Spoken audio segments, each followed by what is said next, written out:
ವೀಕ್ಷಕರೇ, ನಿಮಗೆಲ್ಲರಿಗೂ ನನ್ನ ಯೂಟ್ಯೂಬ್ ಚಾನಲ್ಗೆ ಸ್ವಾಗತ. ನಿನ್ನೊಲವಿನ ಆಸರೆಯಲ್ಲಿ 162ರ ಪ್ರೊಮೋ.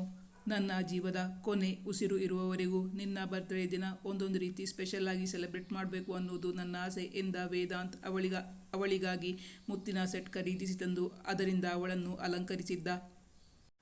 ಹಿಂದಿನ ವರ್ಷದ ಬರ್ತ್ಡೇಯನ್ನು ನೆನಪು ಮಾಡಿಕೊಳ್ಳುತ್ತಿದ್ದಾಳೆ ಸನ್ನಿಧಿ. ಅಂದು ಸನ್ನಿಧಿಯ 25ನೇ ವರ್ಷದ ಬರ್ತ್ಡೇ. ವೇದಾಂತ್ಗೆ ಅವಳ ಪರಿಚಯವಾಗಿ ಗೆಳೆತನವಾದ ಬಳಿಕ ಪ್ರತಿ ವರ್ಷವೂ ಬೆಳಗಿನ ಜಾವ ಅವಳು ಹುಟ್ಟಿದ ಸಮಯ ಅಂದರೆ 4:15 ವಿಶ್ ಮಾಡುತ್ತಿದ್ದ.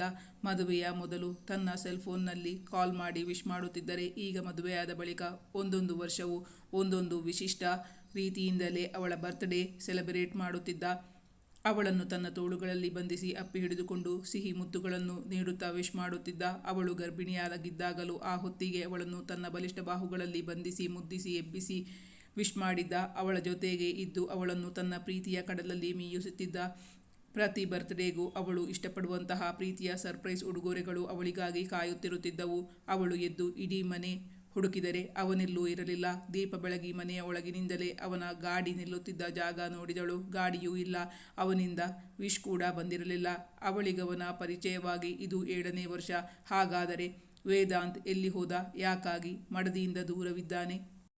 ಮಾತ್ರವಲ್ಲ, ವೇದಾಂತ್ ಇಂದು ವಿಶ್ ಮಾಡಲು ಮರೆತಿದ್ದಾನ? ಸನ್ನಿಧಿಗೆ ಈಗ ಅವನ ಪ್ರೀತಿಯ ಅಪ್ಪುಗೆಯ ವಿಶ್ ಬೇಕಾಗಿತ್ತು.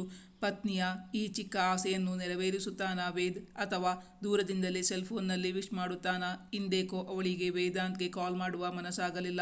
ಇಷ್ಟು ಹೊತ್ತಿಗೆ ಕಾಲ್ ಮಾಡಿದರೆ ತಾನಾಗಿ ಅವನಿಗೆ ನೆನಪು ಮಾಡಿಸಿದಂತಾಗುತ್ತದೆ. ಬೇಡ, ಅವನಾಗಿ ವಿಶ್ ಮಾಡುತ್ತಾನಾ ಅಥವಾ ತನ್ನ ಬರ್ತ್ಡೇಯನ್ನು ಮರೆತಿದ್ದಾನ? ಮೊದಲ ಬಾರಿಗೆ ತನ್ನ ಬರ್ತ್ಡೇ ದಿನ ನೀರಸ ಎನಿಸಿದ ಕ್ಷಣವಾಗಿತ್ತು ಸನ್ನಿಧಿಗೆ.